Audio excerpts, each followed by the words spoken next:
For my first tube, for my binoculars, I drew cloud shapes and lines like birds.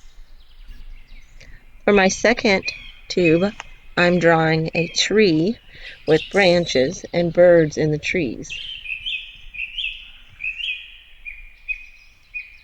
You can decorate your two tubes any way you like. I use crayons, but you could use stickers or tape or markers. Next, we can put the two tubes together by using tape or glue or anything you have to stick them together. To finish off your binoculars, you can use a string or rope or ribbon, something so that you could wear them around your neck while you're walking around looking for birds. And now I'm going to go look and see if I can find some birds.